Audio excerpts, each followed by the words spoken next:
Hello everyone, আজকের ভিডিওতে আমরা ডাইস বা লুডোর ছক্কা রিলেটেড যে প্রবলেম আমরা কম্পিটিটিভ এক্সামে দেখতে পাই, তো সেগুলি কিভাবে সহজে সলিউশন করা যায় তার প্রসেস আমরা শিখব।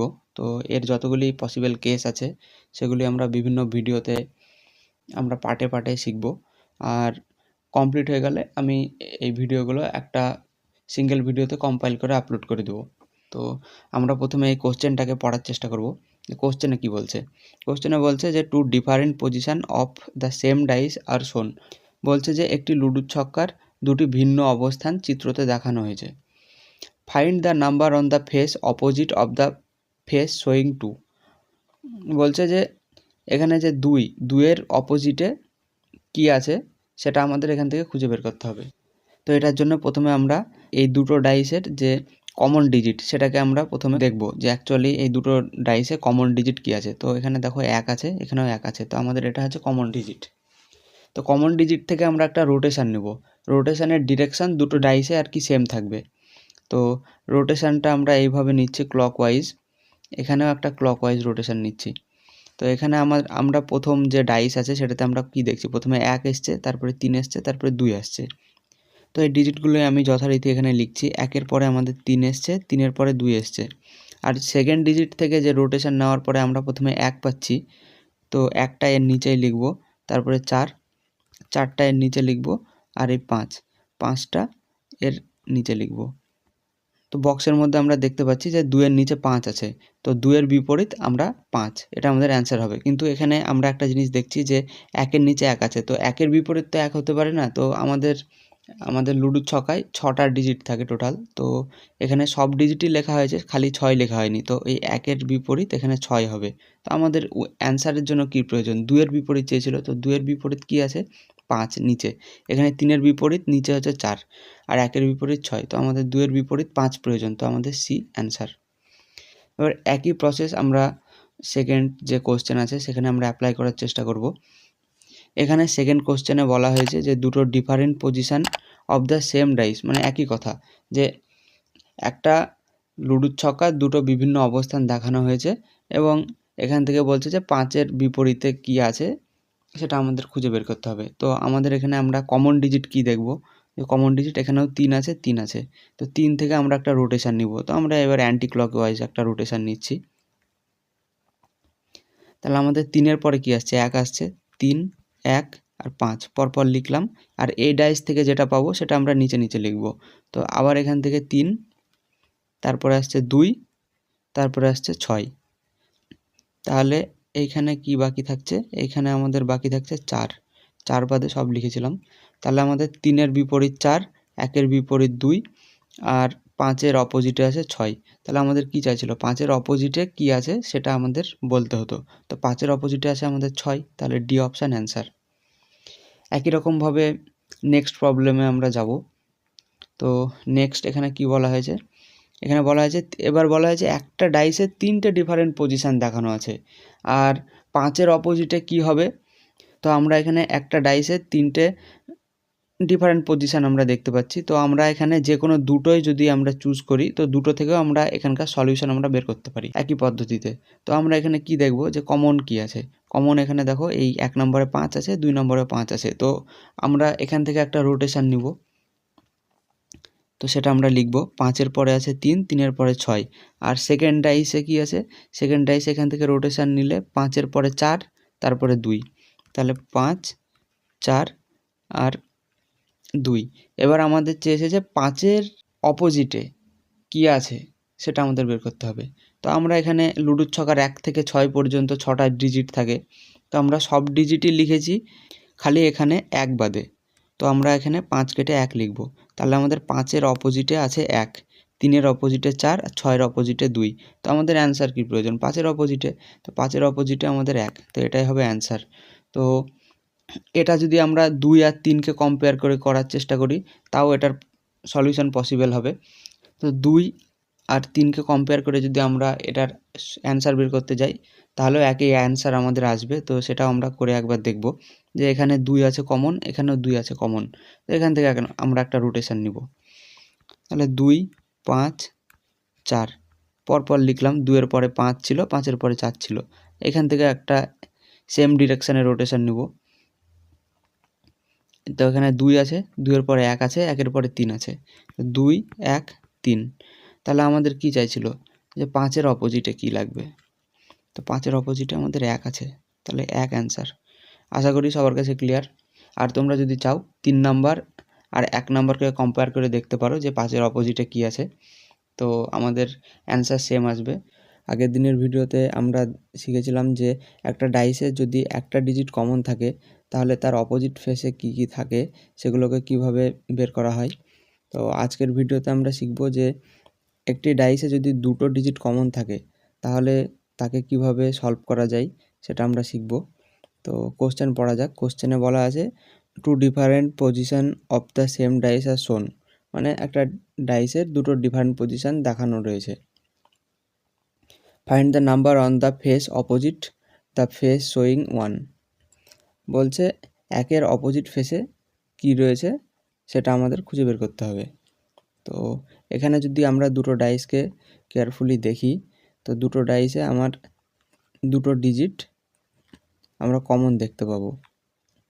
তো এই দুটো ডিজিট হচ্ছে কমন আমাদের, তাহলে বাকি পড়ে আছে 1 আর 4, বাকি আমাদের 1 আর 4 পড়ে আছে। তাহলে এখান থেকে আমরা এই কথা বলতে পারবো যে এই দুটো ডিজিট যদি কমন থাকে তাহলে বাকি যে ডিজিট দুটো আমরা দেখতে পাচ্ছি এরা একে অপরের অপোজিটে থাকবে। এর অর্থ হচ্ছে 1 এর অপোজিট 4 হবে। তাহলে আমাদের অ্যান্সার হবে 1 এর অপোজিট 4। এই রুলসটি যদি একটা ডাইসের দুটি ডিজিট কমন থাকে তবে অ্যাপ্লিকেবল হবে।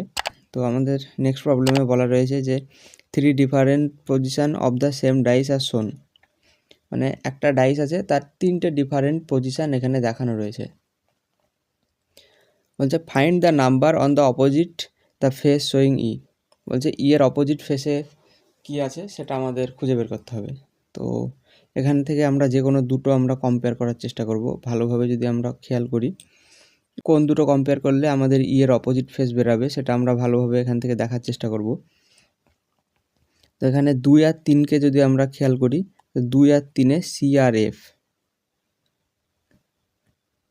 কমন আছে, তাহলে বাকি কে পড়ে থাকলো, বাকি এখানে ই পড়ে থাকলো আর এখানে এ পড়ে থাকলো, তাহলে ই আর এ একে অপরের অপোজিটে থাকবে, তাহলে আমাদের ই এর অপোজিট ফেসে এ থাকবে।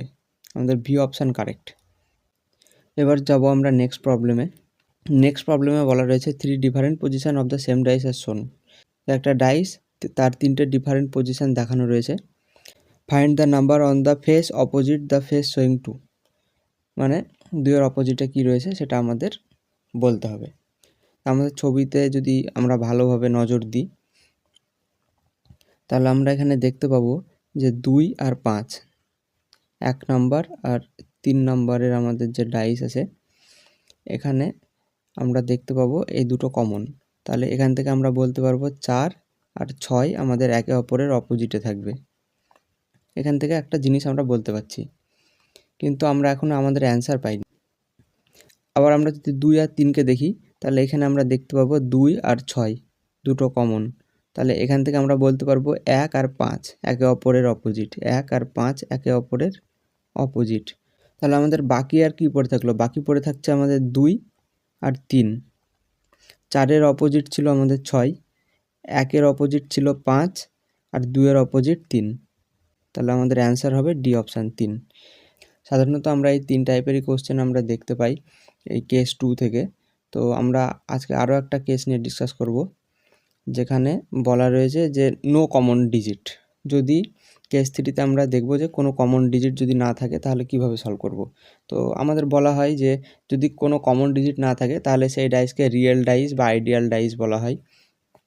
মানে আমরা সাধারণত লুডো খেলার সময় যে ধরনের আমরা আর কি লুডোর ছক্কা দেখি সেটাকে আমরা রিয়েল ডাইস বলে থাকি। তো সেই ক্ষেত্রে আমরা কি দেখতে পাই যে sum of opposite faces is equal to 7, মানে একে অপরের বিপরীতে যে দুটো সংখ্যা থাকে তার যোগফল 7 হয়। মানে যদি যে ফেসে 1 থাকবে তার অপোজিট ফেসে 6 থাকবে, দিয়ে এই দুটোর যোগফল আর কি 7 হবে। তো এর ক্ষেত্রে আমাদের ফিক্সড একটা অ্যান্সার থাকে যে 1-এর অপোজিট অলওয়েজ 6, 2-এর অপোজিট 5 আর 3-এর অপোজিট 4। তাহলে 2 আর 6 আমাদের 7 হবে, 6 আর 3 আমাদের 9 হবে। তাহলে 2 আর 6 আমাদের 9 হবে। তাহলে 2 আর 6 আমাদের 9 হবে। আমাদের এই যে ডাইস এখানে দেখতে পাচ্ছি, এখানে আমাদের 1 এর অপোজিট হবে 6, তারপরে আমাদের 2 এর অপোজিট হবে 4, সরি 2 এর অপোজিট 5 হবে, আর আমাদের 3 এর অপোজিট হবে 4। এক্সামে তোমরা এই ধরনের স্ট্রাকচার দেখে থাকো এবং সেখানে জিজ্ঞেস করা থাকে এ এর অপোজিটে কী থাকে, কিংবা এফ এর অপোজিটে কী থাকে, কিংবা ডি এর অপোজিটে কী থাকে, এই ধরনের কোশ্চেন তারা জিজ্ঞেস করে থাকে। তো এগুলো আমরা সহজেই কীভাবে সলভ করতে পারি সেটা আমরা শিখবো আজকের ভিডিওতে। তো শুরু করা যাক। তো এখানে যদি আমাদের জিজ্ঞেস করা হয় যে এ এর অপোজিটে কী আছে, তাহলে আমরা কিভাবে বের করব সেটা বের করার জন্য আমাদের একটা বাদ দিয়ে পরেরটাতে যেতে হবে। আমরা কিন্তু সোজাসুজি যাব, মানে আমি বলতে চাইছি যে এর পরে বি আছে, বি এর পরে সি আছে, তার মানে আমরা সোজা আসছি। তার মানে এই না যে বি এর পরে এফ এ চলে গেলাম কিংবা ই এ চলে গেলাম, এটা করা যাবে না, আমাদের সোজা আসতে হবে। তাহলে এ এর পরে একটা ঘর বাদ দিয়ে আমরা সি এ আসছি, তাহলে আমাদের এ এর অপোজিট এখান থেকে আমরা সি লিখতে পারবো। এবার যদি জিজ্ঞেস করা হয় যে আমাদের বি এর অপোজিট কি, তাহলে আবার একই রকমভাবে একটা ঘর বাদ দিয়ে আমরা ডি এ আসবো, তাহলে বি এর অপোজিট হচ্ছে আমাদের ডি। এবার যদি আমাদের জিজ্ঞেস করা হয় যে ই এর অপোজিট কি, তাহলে আমাদের এইভাবে যাব সোজাসুজি, তাহলে একটা ঘর বাদ দিয়ে আমরা এফ এ আসছি, তাহলে আমাদের এখানে ই এর অপোজিট হবে এফ। তো আশা করি বোঝা গেল। এবার যাব আমরা নেক্সট একটা স্ট্রাকচারে। তো এই স্ট্রাকচারে যদি বলা হয় যে আমাদের এ এর অপোজিট কি, একই রকমভাবে আমাদের একটা ঘর বাদ দিয়ে তার পরের ঘরে আসব, তাহলে আমাদের এখানে এ এর অপোজিট হবে সি। যদি বি এর অপোজিট জিজ্ঞেস করা হয়, তাহলে একটা ঘর বাদ দিয়ে সোজা আসব, তাহলে বি এর অপোজিট ডি। আর যদি আমাদের এফ কিংবা ই এর অপোজিট জিজ্ঞেস করা হয়, তাহলে মাঝখানে একটা ঘর বাদ দিয়ে আমরা তার পরের ঘরে যাব, তাহলে এখানে ই এর অপোজিট এফ। এবার পাশে আরও একটা স্ট্রাকচার আছে, এখানে আমরা দেখব। এখানে যদি বলা হয় যে অ্যাট দ্য রেটের অপোজিট কি আছে, তাহলে সোজা যাব, একটা ঘর বাদ দিয়ে পরের ঘরে এইটা ডলার আছে, তাহলে অ্যাট দ্য রেটের অপোজিট আমাদের ডলার। তারপরে আমাদের যদি হ্যাশট্যাগের অপোজিট জিজ্ঞেস করে, তাহলে একটা ঘর মাঝে বাদ দিয়ে তার পরের ঘরে যাচ্ছি, তাহলে হ্যাশট্যাগ আর পার্সেন্টেজ একে অপরের অপোজিটে থাকবে। এবার বাকি কি পড়ে থাকলো, বাকি আমাদের এখানে একটা অ্যান্ড পড়ে থাকলো আর এখানে একটা স্টার পড়ে থাকলো, তাহলে স্টার আর অ্যান্ড একে অপরের অপোজিট হবে। এবার যাব আমরা নেক্সট প্রবলেমে। নেক্সট এখানে একটা স্ট্রাকচার দেওয়া আছে, তো এখানে আমরা কিভাবে বের করব, এখানে যদি আমাদের এ এর অপোজিট বের করতে বলা হয়, তাহলে এ এর অপোজিট একটা বাদ দিয়ে সি, তাহলে এ আর সি একে অপরের অপোজিট। এবার আমরা এখান থেকে বের করতে পারি যে বি এর অপোজিট একটা বাদ দিয়ে তারপরের ঘরে, তাহলে বি আর ডি একে অপরের অপোজিট। এবার বাকি কি পড়ে থাকলো, বাকি পড়ে থাকছে আমাদের ই আর এফ, তাহলে আমরা লিখতে পারি এখান থেকে যে ই আর এফ একে অপরের অপোজিট।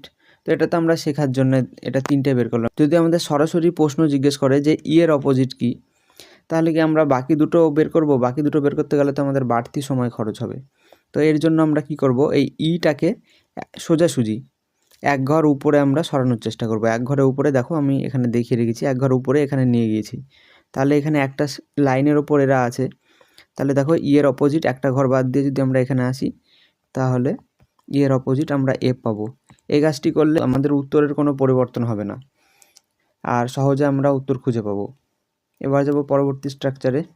তো এখানে যদি আগে সরাসরি ই এর অপোজিট জিজ্ঞেস করে যে ই এর অপোজিটে কী থাকবে, তাহলে আমরা কি করব, দেখো এটাকে সাইডে যদি আমরা এক ঘর পুশ করি, তাহলে ইটা আমরা এখানে আনতে পারবো। এখানে যদি আমরা ই আনি, এবার দেখো এটাকে যদি সোজাসুজি নিয়ে যাই, মাঝখানে একটা ঘর যদি বাদ দিই, তাহলে এখান থেকে বি পেয়ে যাব, তাহলে আমাদের ই এর অপোজিট আমরা বি পাবো। আর এই ছবি থেকে আমরা এটা আমাদের কল্পনা করতে হবে, কল্পনার মাধ্যমে আমরা এইভাবে সরাসরি আমরা উত্তর বের করতে পারি, আর তা না হলেও ছবি থেকেও অ্যান্সার বের করা যায় এইভাবে। এখানে আমাদের এ আছে, এর অপোজিট আমাদের কি হবে, এখানে সি এক ঘর বাদ দিয়ে। আমাদের এখানে ডি আছে, ডি এর অপোজিট এক ঘর বাদ দিয়ে কী হবে, এফ হবে। একই রকমভাবে আমাদের এখানে বি আছে বাকি আর ই আছে বাকি, তাহলে বি আর ই একে অপরের অপোজিট হবে। এবার যাব আমরা পরবর্তী প্রবলেমে। তো এখানে একটা স্ট্রাকচার দেখো, এটাকে আমরা মডিফাই করতে পারি বা ট্রান্সফর্ম করতে পারি। তো ট্রান্সফর্ম করে আমরা এরকম তৈরি করেছি। তো আমরা কি করেছি, এখানে ইটাকে আমরা আমাদের লেফট সাইডে একটু পুশ করেছি আর ডিটাকে উপরে এক ঘর দিয়ে আমরা এরকম একটা স্ট্রাকচার কল্পনা করেছি। তো এখান থেকে আমরা সহজেই এর অ্যান্সারগুলো আমরা খুঁজে পাবো। দেখো, এর অপোজিট একটা ঘর বাদ দিয়ে সি, তারপরে আমাদের এফ এর অপোজিট একটা ঘর বাদ দিয়ে এখানে আছে, তাহলে এফ আর ডি একে অপরের অপোজিট। আর এখানে আমাদের বি আর ই পড়ে আছে, তাহলে আমাদের এখানে বি আর ই একে অপরের অপোজিট। আশা করি সবার কাছে পরিষ্কার। তো একটা প্রবলেম এটা তোমাদের জন্য ছাড়া থাকলো, এটা তোমরা ট্রাই করতে পারো, দিয়ে তোমরা এখান থেকে বের করতে পারো যে কার অপোজিটে কি থাকবে। তো নেক্সট প্রবলেমে আমরা যাব। তো এখানে দেখো দেওয়া আছে যে on folding the given paper which of the following cube can be formed. এটা তো একটা ওপেন ডাইস, তো এটাকে ফোল্ড করার পরে যে কোন ডাইসটা এখানে আমাদের তৈরি করা পসিবল। তো আমরা আগে দেখব যে আমাদের কার অপোজিটে কি আছে। তো এখানে দেখো এ এর অপোজিটে আমাদের সি থাকবে,